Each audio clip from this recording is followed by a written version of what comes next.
Michelob Ultra Tuscan Orange Grapefruit. My God, America is imploding. Hey, it's Fanzone debate. We started this tournament in January, 16 people every other week.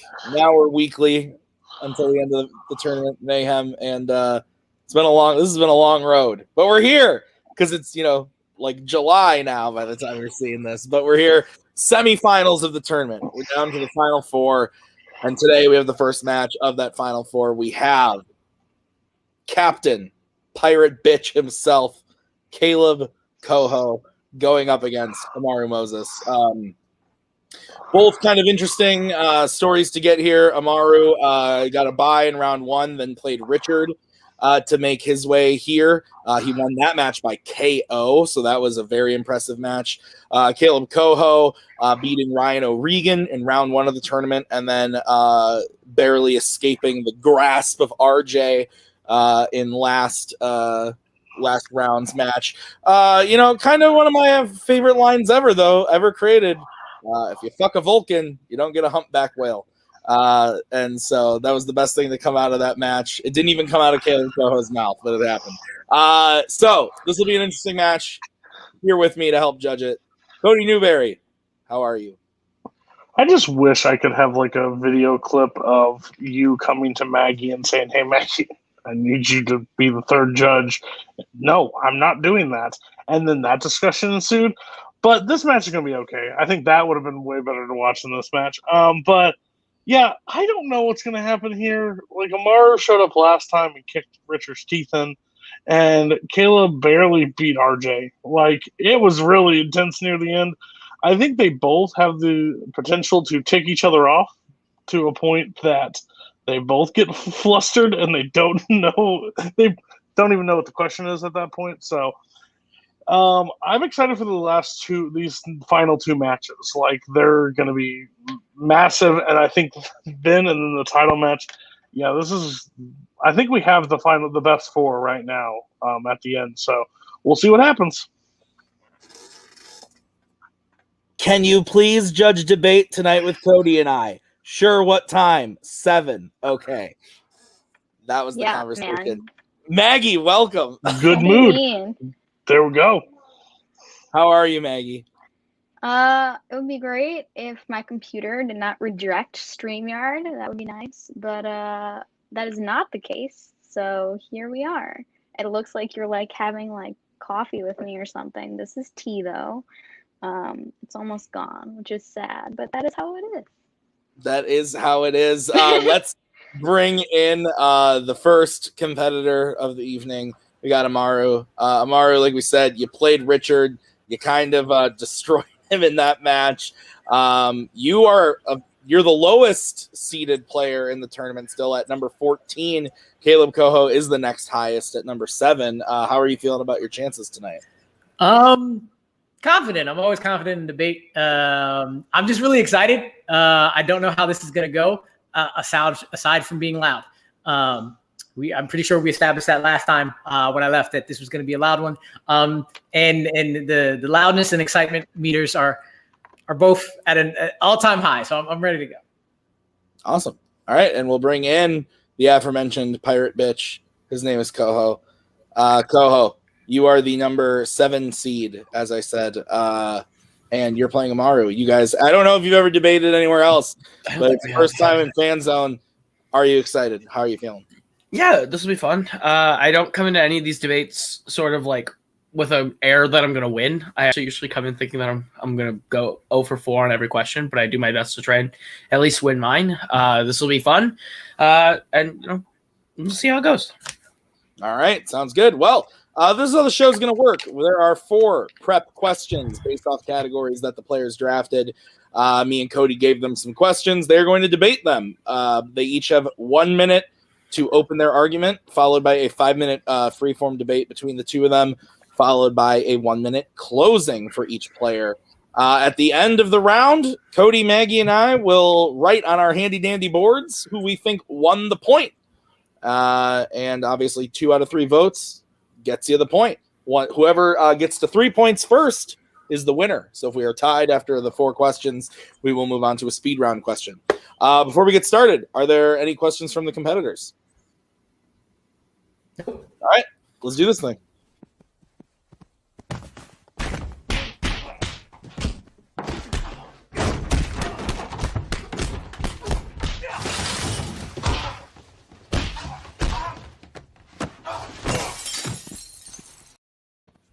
All right, question number 1. I'm going to come to you from the category of directors.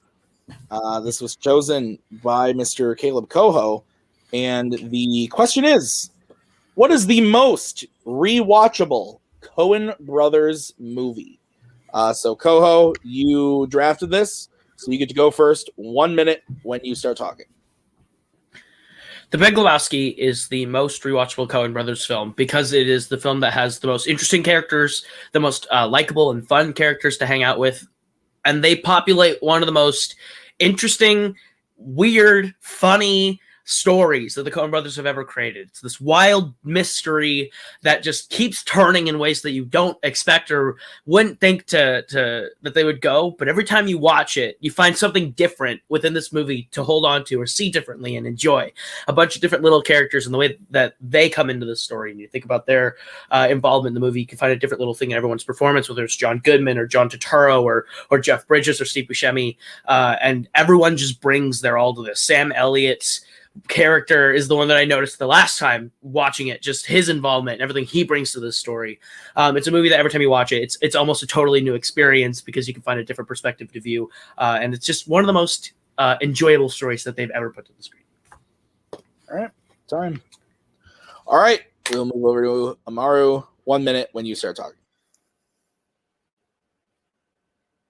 Just about every Coen Brothers film is absurd to the point where it either hits your sensibilities or it doesn't. And Oh Brother, Where Art Thou is the one that hits everybody, the most people's sensibilities, with great music, memorable quotes, great performances, a fun story. Every single person is likable, and you got a trio that are so different in personality that their dynamic is unpredictable and hilarious that you can't keep their eyes off of. And that same unpredictability is laced within the plot, where every new scene brings something you didn't expect. So you don't have time to get bored. You don't have time to get taken out of it, and the story is still cohesive.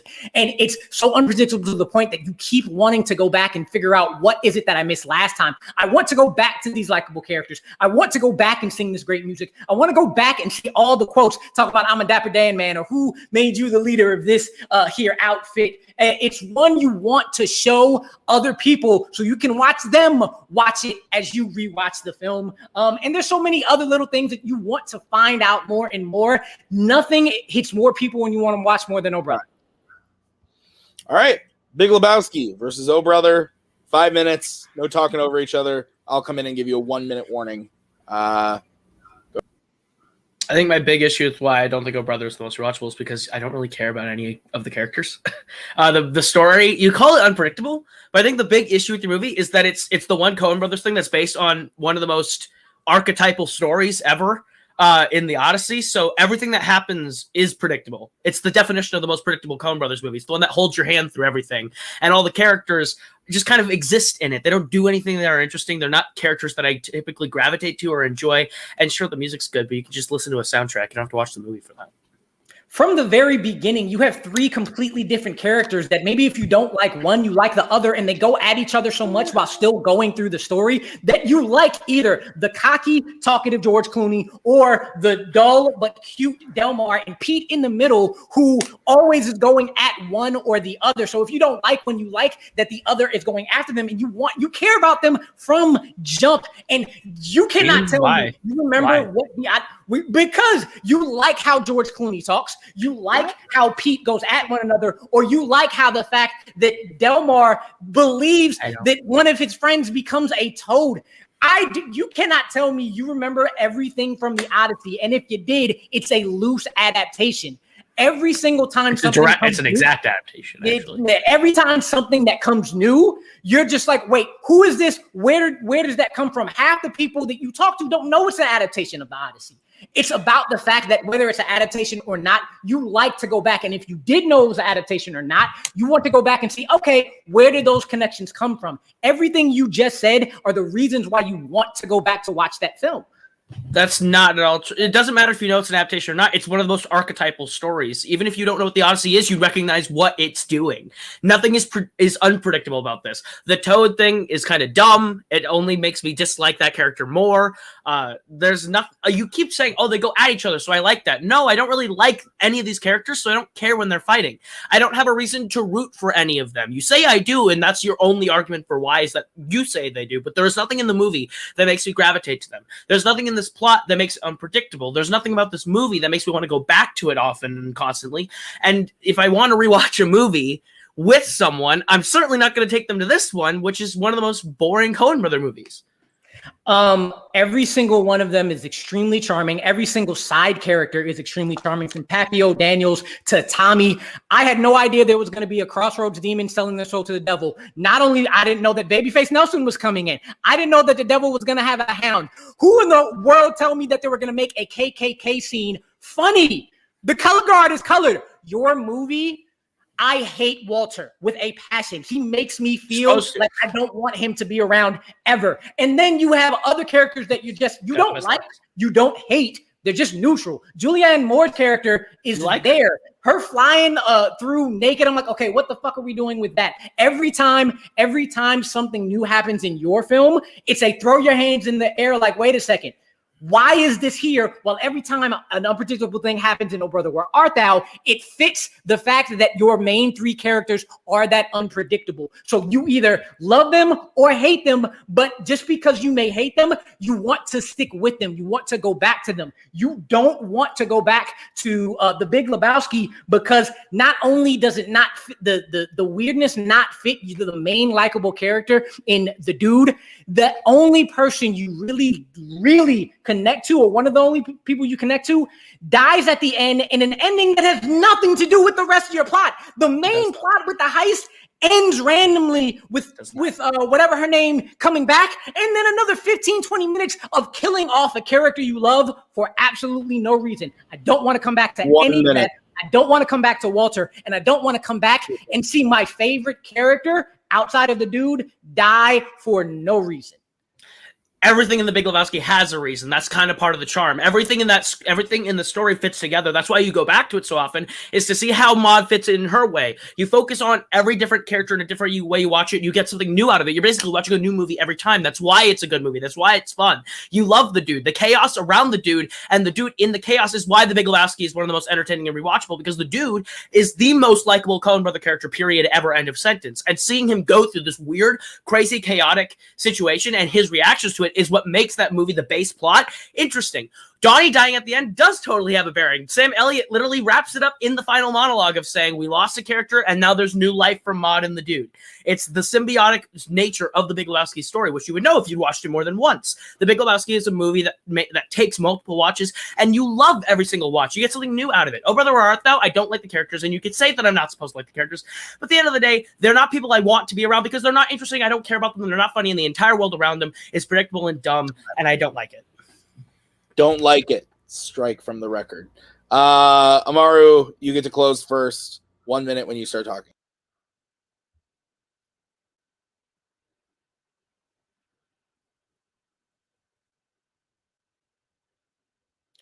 Why is Maude naked when she shows up? Why do we have naked people on a trampoline? Why is Sam Elliott there at the front and back? The nihilists are just annoying and unreasonable. Who was the private detective dude? A lot of questions came up in my first watch of The Big Lebowski that made me say, nah, I'm not going to watch that again, and I don't want to see my favorite character die. I don't care about symbiosis because there's a whole 15 minutes at the end that have nothing to do with the main crazy plot. Just like there's so many times in that film you're like, well, whatever. When it comes to Oh Brother, Where Art Thou, all that unpredictableness and chaos is cohesive and makes you want to quote everything again, makes you want to sing everything again. You gravitate to every single character, whether they're ones you're supposed to like or you're supposed to hate, because you have at least somebody that you like in that film, or the somebody you like goes at somebody you hate, and you are laughing the entire time. Yes, I saw The Big Lebowski once because I don't want to watch it again. I don't want to go through that again, while Oh Brother, I will watch over and over. All right. Koho, you now have 1 minute when you start talking. You have literally made my point in your argument. The Big Lebowski is the most rewatchable and the one that takes the most rewatches to enjoy it fully, because Maude coming in naked in the entire point of that, you would realize and understand that entire introduction to that character sets up who she is on the second watch. The nihilists are stupid and for a reason. They're part of the comedic relief. All your issues are answered when you watch this movie over and over and look at it from a different aspect than the one you watched the first time. It's a movie that leads to being a new movie and a new experience every time, and that's why you keep coming back to it, especially because the center character, the dude, is so fun and so enjoyable, and watching him go through it and understand the same questions you have on every watch is entertaining. You are in the same place as your lead character, and you like the dude. Nothing in Oh Brother Where Art Thou was interesting. Those characters don't matter to me. They don't have good chemistry. They don't have a reason for being there, and all the weirdness around it. You say it's cohesive to the plot, but it really isn't. None of it makes sense in a way that is meaningful. None of it comes together in the end. The flood at the end has no bearing on the rest of the plot. If you're going to nitpick mine for things that don't matter, yours makes no more sense than mine. Time. All righty. Oh boy, as they say. Oh man.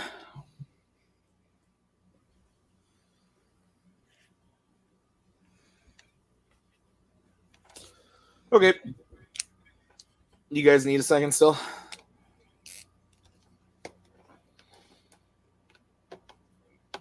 As you're both muted. Yes. But now I'm done. No, I'm good. Okay. All right. I'll go first. This is actually close for me. To think about this a little bit. But in the end, I'm going to give it to Kaleb. I think his takedown of Oh Brother was a little... his takedown mixed with his defense of Big Lebowski, I think, was stronger than Amaru's defense on Oh Brother. So I give it to Kaleb. But Cody, where are you going? So I took this at a different angle. I don't think because you need to unpack the story makes it the most rewatchable. That makes it confusing to me. And I think Amaru handled that, and Koho used all that at the end of it and did not actually get Amaru's chance to rebut that. So I call that keeping something in your vest, and that's a cheap move in my book. So Amaru gets my point because he battled well through the 5 minutes. Awesome. All right, Maggie, it's up to you. Where are you going? Why? That's so sad. I picked Koho because I thought that his closing was very strong, and I totally disagree with Cody. And I thought that he did a great job in sort of explaining why it was rewatchable, where Amaru got kind of sidetracked on trying to tear down Koho's film, and Koho was able to sort of respond, I thought, in a very strong way. So that's why I went with him. All right. The Brakalas disagreeing with the Newberries. I am shocked. It's never happened before. All right, so we are going to move on to question number 2. It's in the category of the Wizarding World. The question is as follows. If I can find it, there it is. The question is, what is the best scene in a Harry Potter movie that Harry Potter isn't the lead of? We are going to start with Amaru as he drafted this. You have 1 minute when you start talking.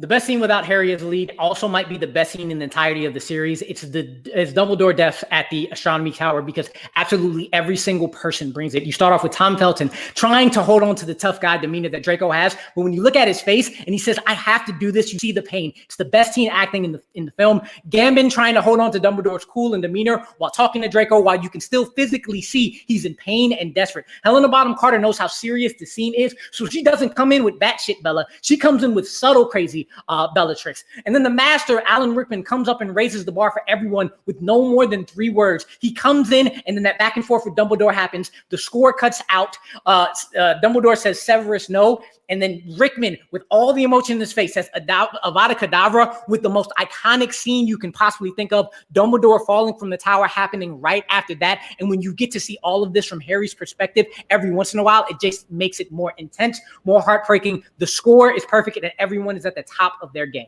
Time. All right. Mr. Koho, you now have 1 minute when you start talking.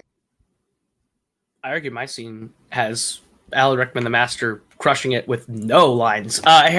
Snape's pensive memories of the Deathly Hallows Part 2 is the scene for me that is one of the best, not just the best scene in Harry Potter, but the best scene in one of the best scenes in recent film history. How it, with no dialogue from the characters in that scene, recreating an entire history that we never saw, giving you an entire character's arc that could be its own franchise in the matter of minutes, making you fall in love with characters and fall in love with a guy that we've hated for 7 and 8 movies consistently. Finally get this full redemption where you realize you understand his motivations, his fears, his loves, and his hopes and dreams. You fall in love with the character in the span of 8 minutes, right as we lose him. And I think that is one of the most powerful pieces of filmmaking in the entire series.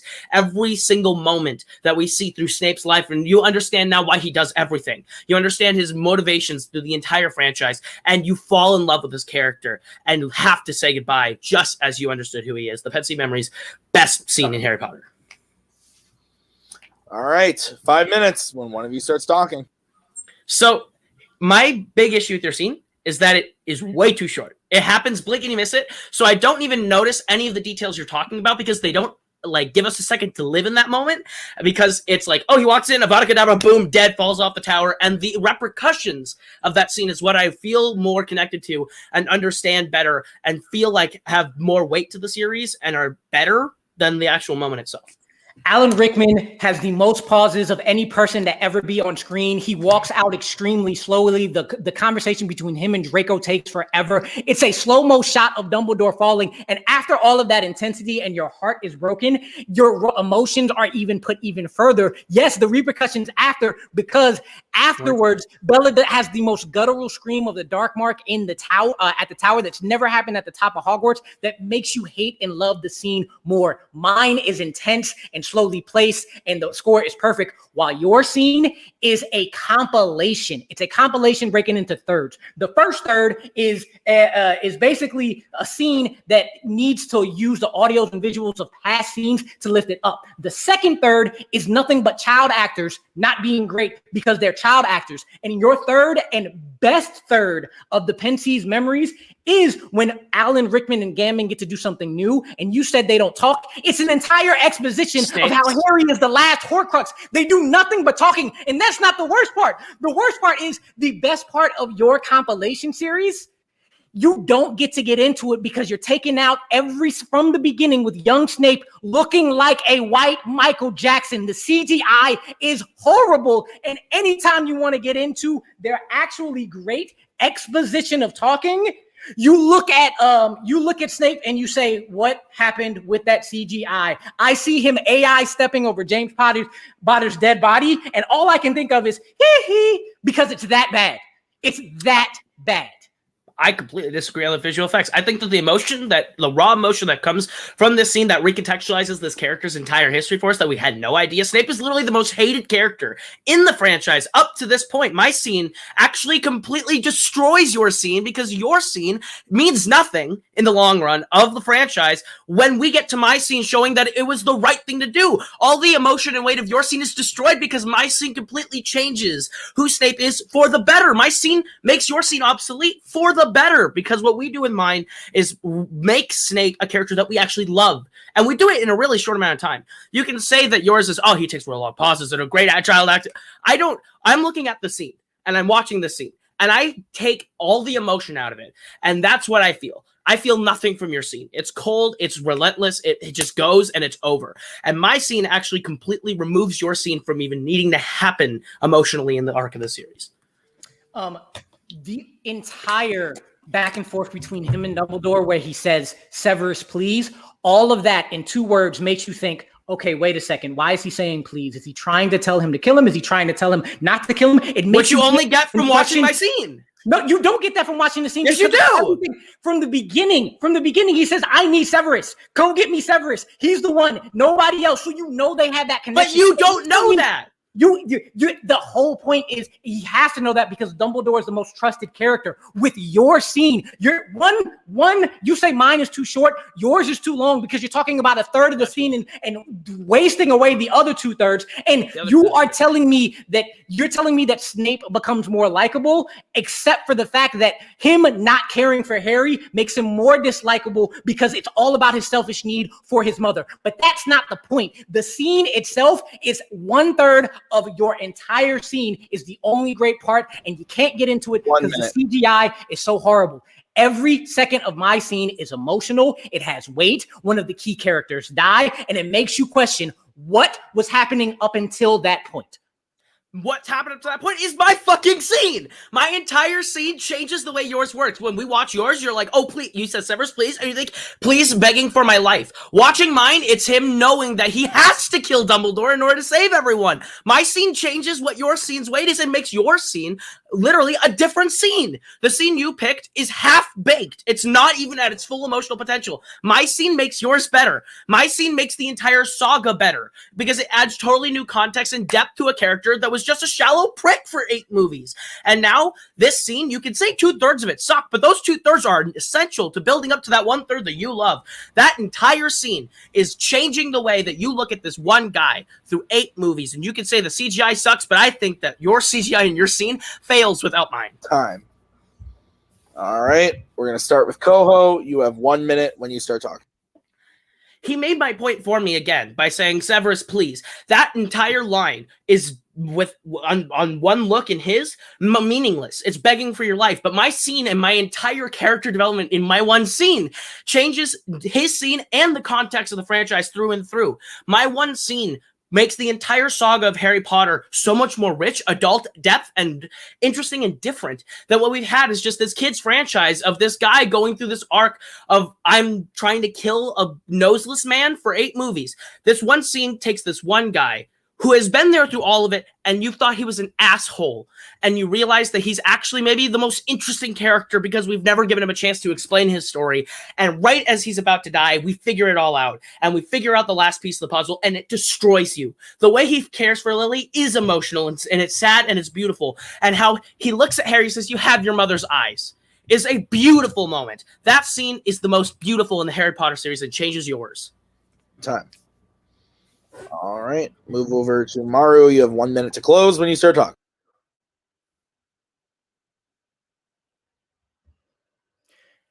You can't use Lily's eyes in that scene because that's not a part of the Pensieve memories. But even then, getting to the point that Koho wants to talk about, you need to get through everything else before you get to even that great exposition between the two to be able to enjoy that scene. And you can't enjoy that scene because your mind is so focused on the fact that Snape does not look like himself that you want to get into it, but then you're taken out of it. And for 7 movies, you've had a character arc of a character in Snape with his relationship with Dumbledore from the 4th, the 5th, the 6th, all the way up until that scene. You know him and Dumbledore already have that type of complicated relationship where you think you may not like that man, but Dumbledore trusts him. So it's not a, oh, please let me beg for my life. You know that relationship is more complicated than that by the time you get there. So all of the emotion in my scene, from the great acting, the amazing score, the great shots, and the emotion in almost no words, is palpable.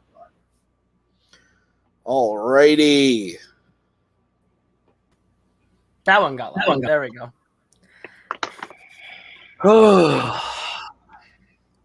Yeah, I love it when someone's watching backstage and they said I had to leave because it got loud. Right. Yeah. So that's how this goes. Maggie, you there? Yeah, sorry. You get to start. That's sad. All right. I thought this was really good. It's funny that the 2 scenes were interlinked and you guys got really hung up on that. But I'm gonna go with Amaru. I thought that he did a really good job of I thought his opening was great, explaining the importance of his scene and why it's great. And then he had really, really strong offense. defense? I don't know. Something where he was attacking Koho, and I liked it. I think that he did a really good job of offense. Yeah, that's what I thought. I thought he did a really good job of tearing down Koho's scene, and I also appreciated that he called Koho out on being incorrect twice on the logistics of the scene. So yeah, I'm going with Amaru. Okay, I'm also going to Amaru. Basically the same reasons that Maggie said, calling him out on things incorrect about the scene that you picked, and then also he kind of backed him into a corner with these parts of your scene aren't great, and Koho was like, sure, they're not great, but this part is, and it's like, well, then how is it the best scene if parts of it aren't great? So that's why I went with Amaru. Cody, your vote doesn't count. Where would you have gone? I'm really concerned of Koho's wall right now and the amount of shit he threw at the wall, hoping something would stick. I have never wanted to jump in a fight more in my entire life. Why he argued my favorite Harry Potter film as quick and not having any points, but Amaru did that for me, so I appreciate that. Yeah, I just think Amaru's attack was just so strong overall. I think Koho thought he had him when Amaru started admitting some stuff was correct. But then he was able to fact correct. And Koho said the most beautiful scene 3 times in the same thing. And if it's the most beautiful the first time, it can't be the most beautiful the second and third time. So, incorrect, sorry.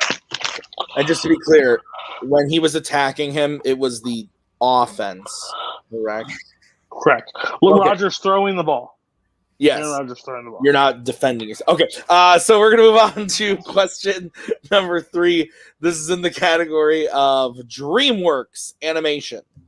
And the question is, what DreamWorks animated film that hasn't gotten a sequel yet should get one? So we are going to start with Mr. Koho as he drafted this. You have 1 minute to open your argument when you start talking.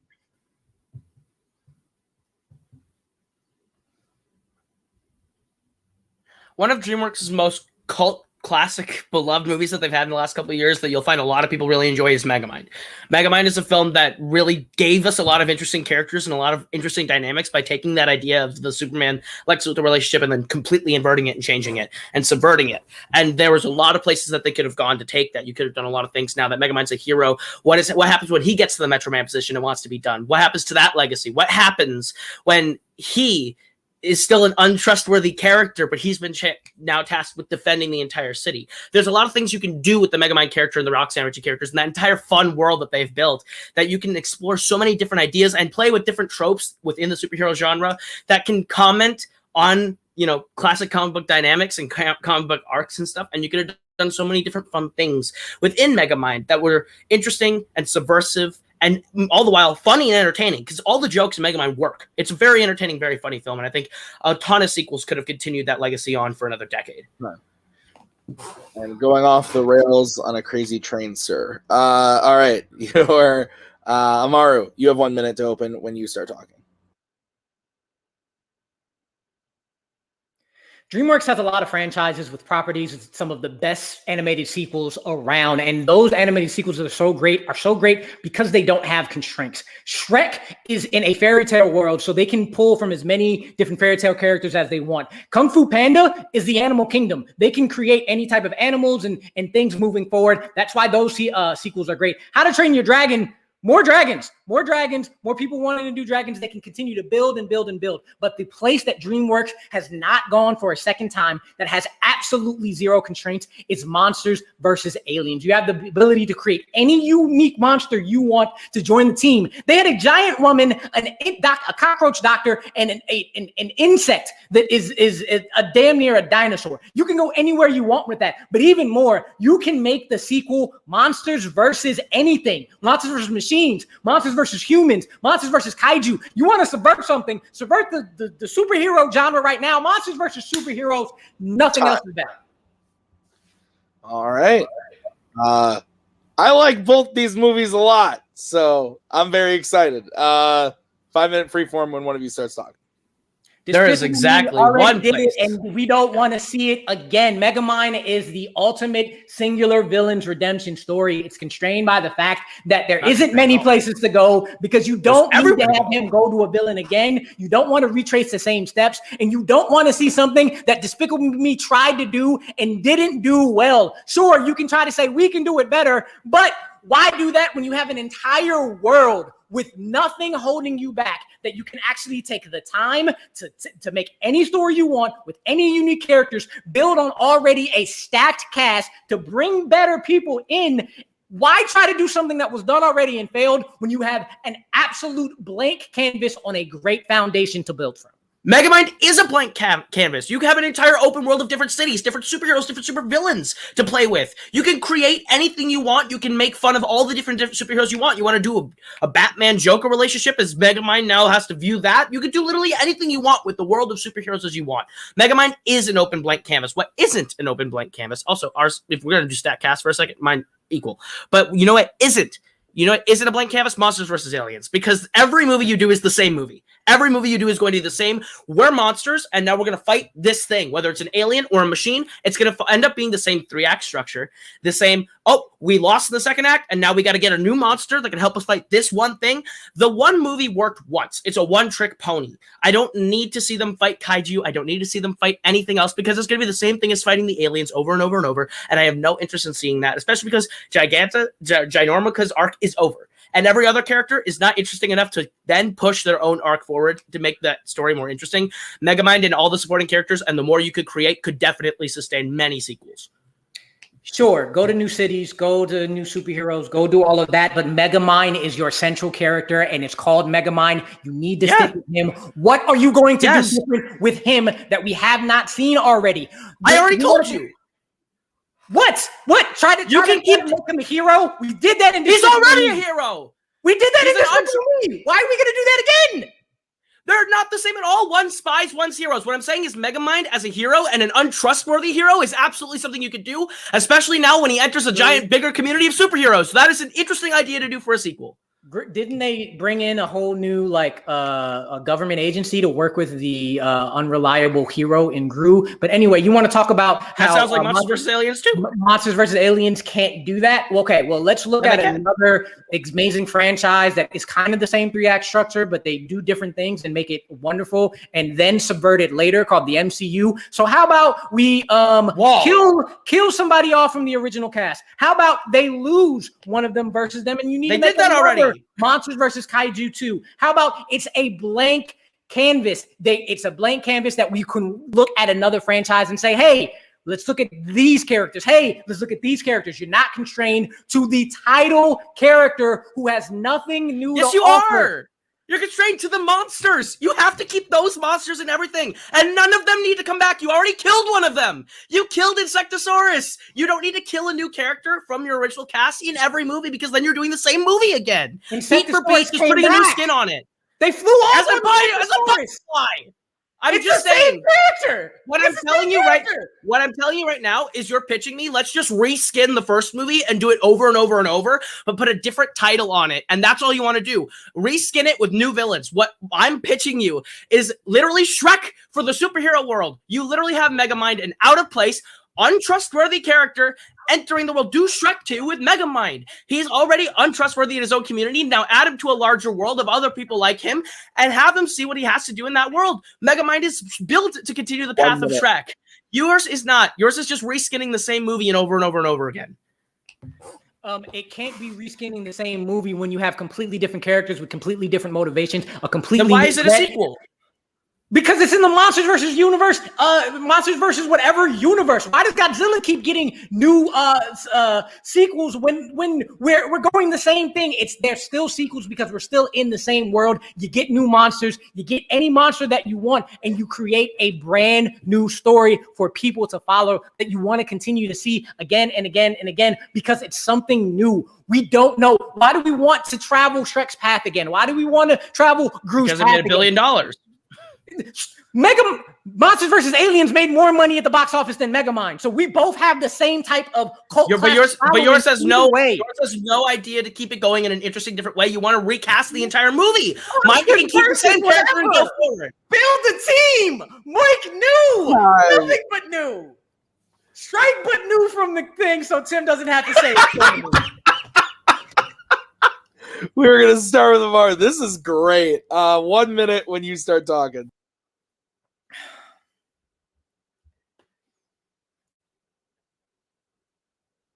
Look, here's the deal. DreamWorks knows how to make sequels, and their best sequels are when there are open worlds. There are open worlds with characters you like, and Monsters vs. Aliens has a bunch of characters you like that not only you can follow, but you can add on to that dynamic. You can take off the dynamic. You can branch out into new worlds. You can create completely new villains. So it's a sequel, but feels like a brand new movie, where in Megamind, you have to stick to the title character. It's called Megamind. You can't go away from anything else but Megamind. And what are you going to do? Try to make him a villain again? Try to see how he's doing as a hero? Trying to figure out the conflict in between that? We've seen it. We've seen it before. And you don't really have that big of a world that you can see as big of a world as anywhere else to build his character more than what we've seen before. Monsters vs. Aliens has no constraints. Megamind has the biggest. Time. All right. Koho, 1 minute when you start talking.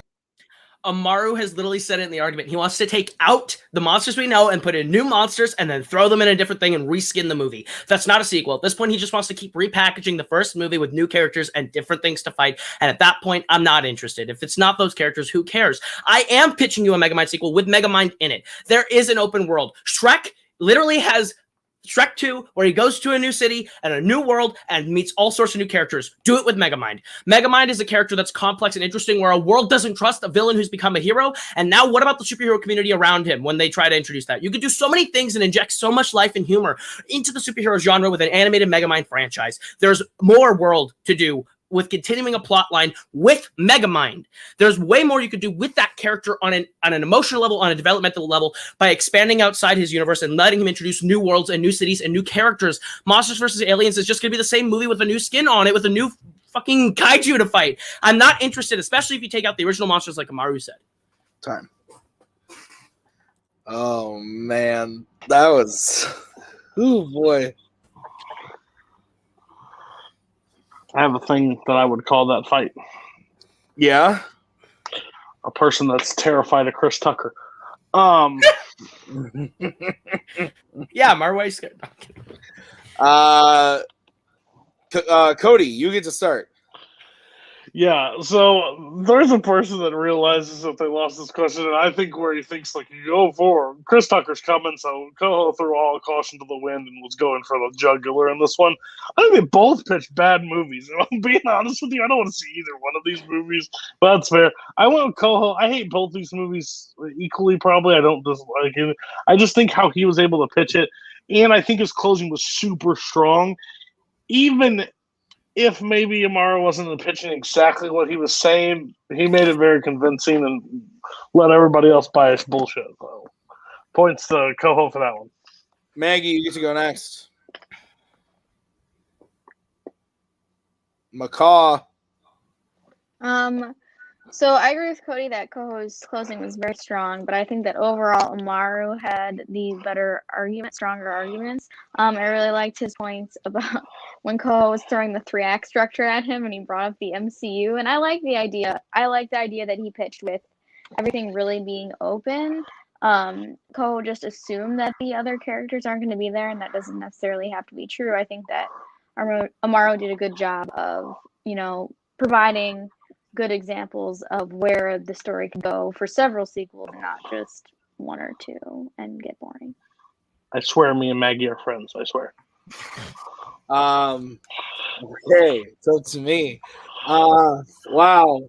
I went with Amaru. Honestly, because I thought there were moments where, once again, Koho said things that Amaru was able to point out and be like, no, that's wrong. This didn't happen. I thought that his takedown of a Megamind sequel of we've seen it already and it hasn't worked, and what you're pitching doesn't sound interesting. They did it in the first one. They've tried it in other franchises. and his points of the MCU and Godzilla and stuff kind of as like a prototype of what they could do with Monsters. That worked a lot for me. Again, I did think his closing was really strong, and I almost went for it based on that, but there was, again, stuff that he said in it that I never heard Amaru say, so I couldn't really go with him on that. So Amaru gets that point. It's now 2-1 in favor of Amaru as we get into the final question of the prep round, which is in the category of actors and actresses. The question is... Oh, this was drafted by Amaru. I'm sorry. This question is, what is the best post-1995 Chris Tucker film or performance? I forget already. Performance, thank you. I just wrote film, but I thought that was wrong. So I'll say it again. Best post-1995 Chris Tucker performance. So Amaru, you get to go first. You have 1 minute when you start talking. I have this hot take that the best 90s run of movies is Chris Tucker. From Friday and Rush Hour, he kills in the buddy cop or as the comedic relief for a juxtaposed character. In Dead Presidents, he has some great dramedy work. He has a small part in a great Tarantino film. And all of those just showed parts of his range of uniquely comedic talents. His absolute best post-95 role was smack in the middle of all of that, where he showed he can carry a film as the star who has sidekicks to balance him out instead of the other way around. It shows why he's one of the best. He was one of the best comedic actors of the day in the 90s, and that is Money Talks. From his comedy with music, his facial expressions, his hilarious screams, great one-liners, his gift of gab, his incredible improv skills, his overall charm. Money Talks is the movie that proved he can be put alongside one of the most famous martial art actors in the entire world and hold his own and show his comedic prowess, but that also, not only his comedic prowess, but that he thrives in action comedy. This is the fullest feature where he is front and center on the poster and delivers everything you want to see from him. All of his other roles, he enhances the co-stars. This one is where everyone else is enhanced by him. All right. Mr. Koho, you now have 1 minute when you start talking. I have no idea what actor we're watching if we say Chris Tucker can carry a movie, because Money Talks fails because he's the lead. That actor has nothing but an 11 of annoying comedy, annoying voices, annoying screams, and is the most unbearable actor of the 90s. But Quentin Tarantino takes one of the most unlikable comedic actors I've ever seen and puts him in a role where he can actually act and show a lot of subtlety, something that Chris Tucker doesn't show in any movie except for Jackie Brown, where Chris Tucker plays this guy that Samuel Jackson OD comes to see at a hotel, and all Chris Tucker shows you is just this elation of joy, but it's a subdued joy of seeing someone that he knows he could save him, which turns to subdued fear when he talks about the situation he is in, this restraint. And then they go with each other and he gets whacked. And that entire moment with Chris Tucker and Samuel L. Jackson shows that Chris Tucker, who is out acting Samuel L. Jackson in the scene, can act. He has it in him when a great director pulls it out of him. Chris Tucker in this scene is able to show so much range, from fear to elation to serenity to so many emotions that he does it restrained. It doesn't have to scream with a loud, annoying voice to show it. Time. All right, 5 minutes. When one of you starts. Two things, and I'm going to call the first one out. That comedy ain't for you, bruh, because comedy is objective. And if that comedy ain't for you, it might be annoying to you, but it ain't annoying for me, and it ain't annoying for a lot of people because he kept getting those movies, kept getting a lot of them. Second, you're confusing the best movie with a role that he has with his best performance. This is 8 minutes of Chris Tucker reacting to Sam Jackson. There are three versions of Chris Tucker in this, and I can play it exactly. Hey, man, how you doing, man? What's going on, man? Oh, that's good, man. Second, I ain't getting in that goddamn truck, man. What you doing? Fuck is wrong with you, man? How you doing, man? Third, all right, man, I'll get in the truck, man. What you need me to do? And that's it. 8 minutes of him not acting. You've never watched Jackie Brown. I'll tell you right now, you've never watched Jackie Brown. The exact 8 minutes of what that scene is of Chris Tucker, period. Chris Tucker in that one scene is showing more acting range than he's ever shown in 40 years of acting. Chris Tucker is not screaming, but he's making you scared, just like he is scared. He is doing it all without screaming like a like a child. He's literally yelling in every other role he does. That's his gimmick. He has one gimmick and he does it in every movie. Money Talks is no different from Friday in his performance. He's doing the same thing. It's big, loud voices. Let me scream like this. Let me be annoying like this. And that's all he does in every movie. But in Jackie Brown, he's able to pull that all back a little bit and show some humanity and some depth as of being a human and not a cartoon. And that's the only movie where he's given that performance in. So therefore, best performance, because he shows that he can be an actor and a human instead of a cartoon like he's in Money Talks. We're not talking about his acting skills. We're talking about his best performance. And what you want from Chris Tucker is a comedic performance. And it's comedy is what characters. That's how he performs. You want to talk about that fact that he's scared in Jackie Brown? The entire time, the 6 out of the 8 minutes of his movie, he's arguing with Sam Jackson about not getting in the trunk. He's only scared when he's in the trunk, and you only hear him screaming. No, he's not. The range you see from Chris Tucker is what you see from Money Talks. 1, he has great one-liners. I ought to kick your ass in the head. 2, yes, he screams, but he does that well. 3, his dancing and his singing, where the first opening scene is my first, my last, my everything, and he brings it back later in the scene where he's in the mansion. Also, he is one of the most iconic bits in the Black community with Vic Damone Jr.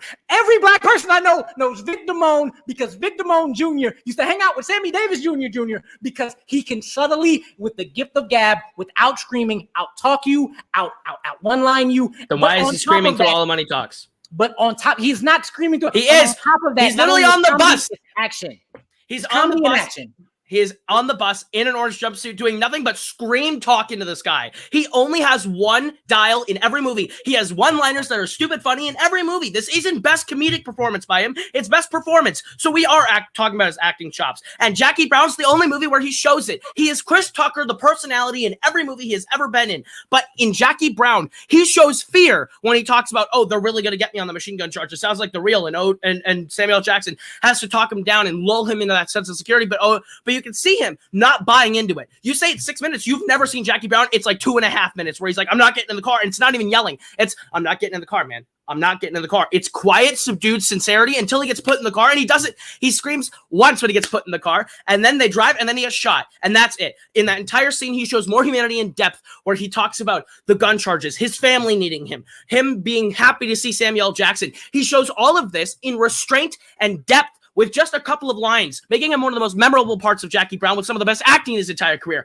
In every other movie he's ever been in, what you're talking about, The Gift of Gab, he's done it a million times. So why is Money Talks any different from any other movie he's ever done? It's not. It's a caricature dialed up to 11 that does nothing different and nothing new in that one performance that I can't find in any other Chris Tucker movie ever. Jackie Brown, I can only find that performance from Chris Tucker, and that's why it's his best.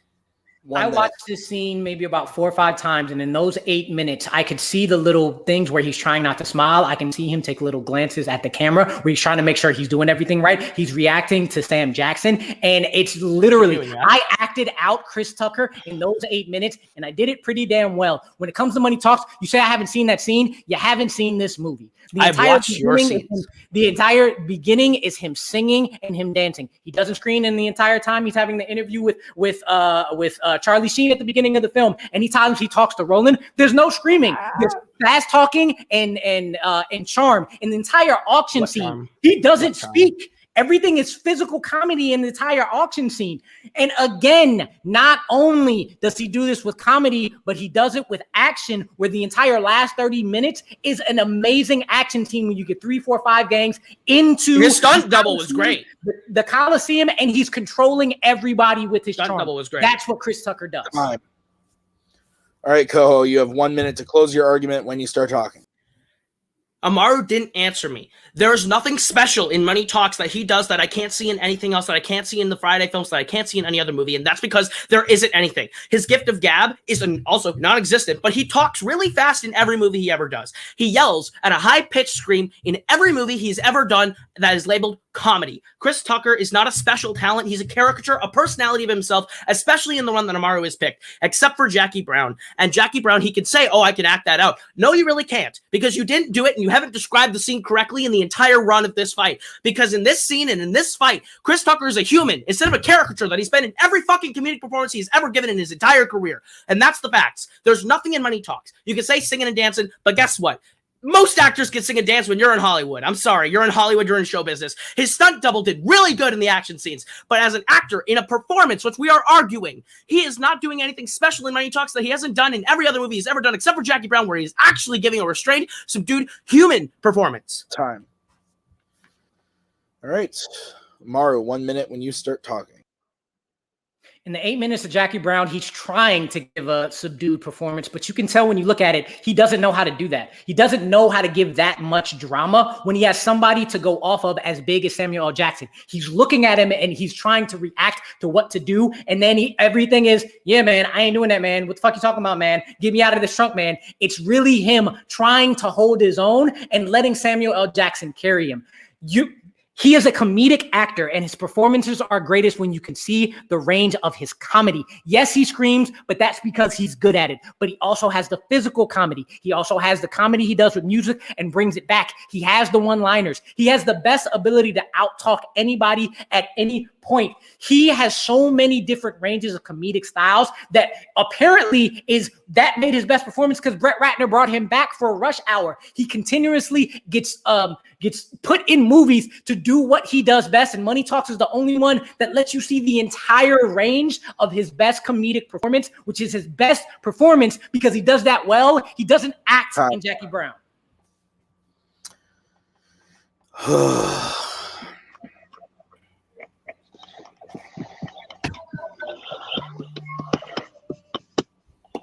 Woof.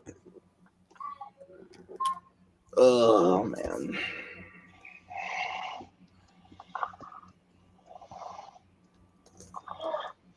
All right, Maggie, are you good? Okay.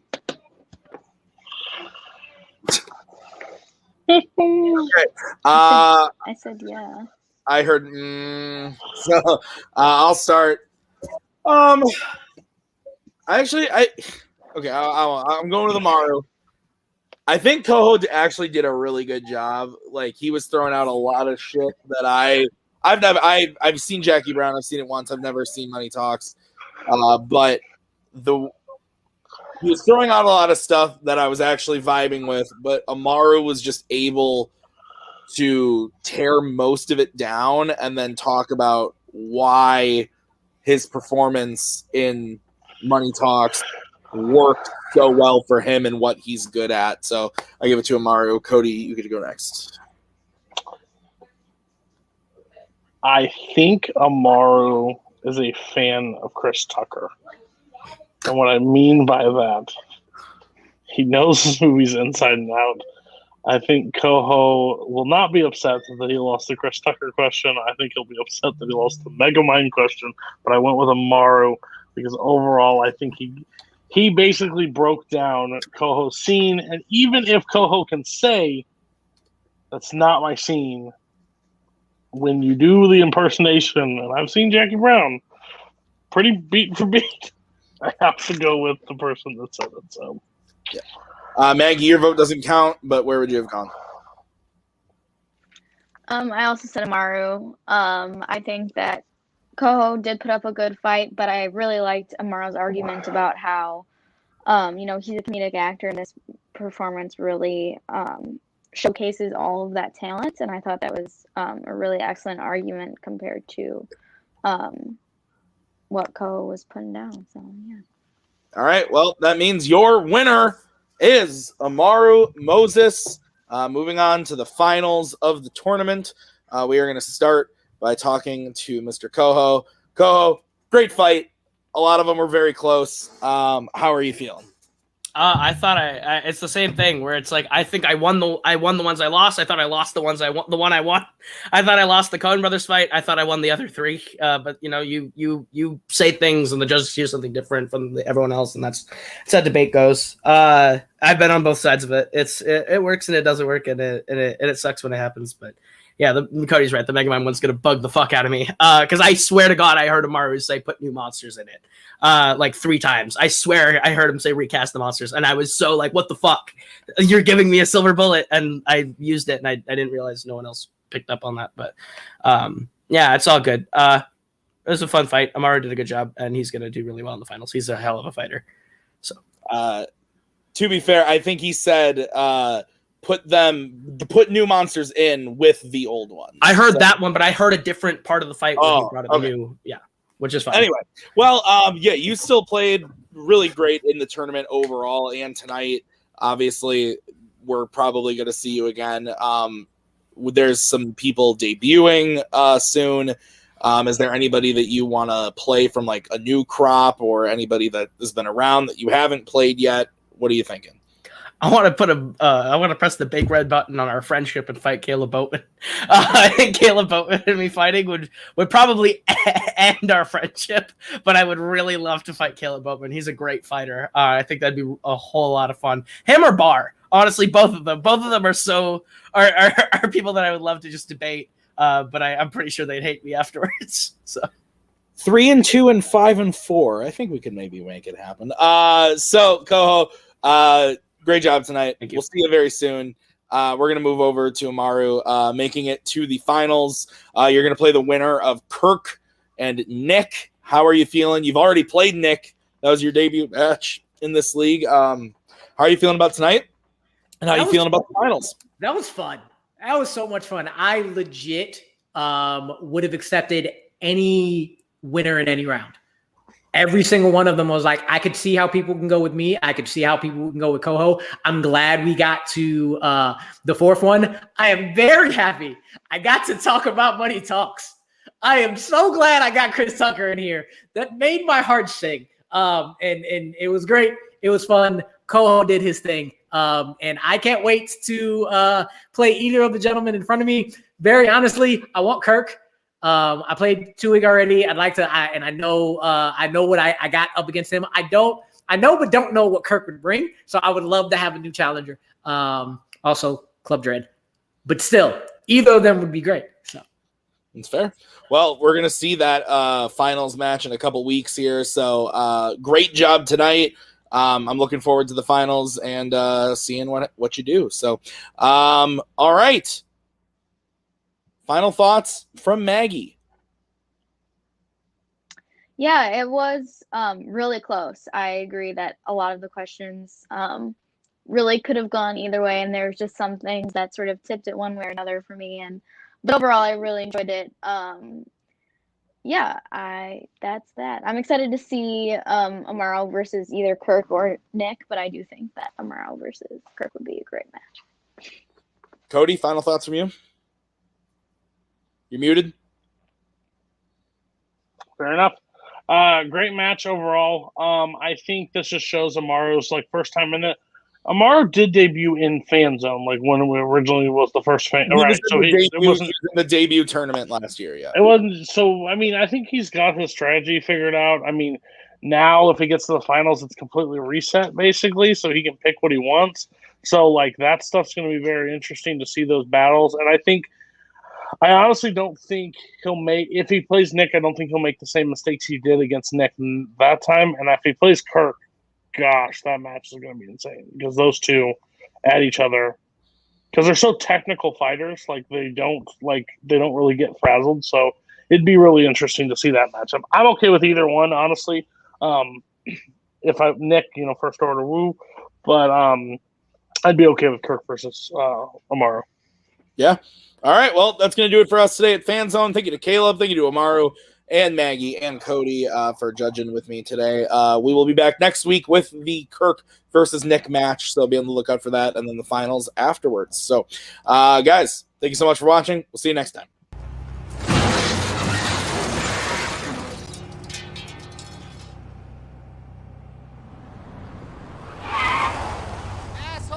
That's my bad. I was sending tweets.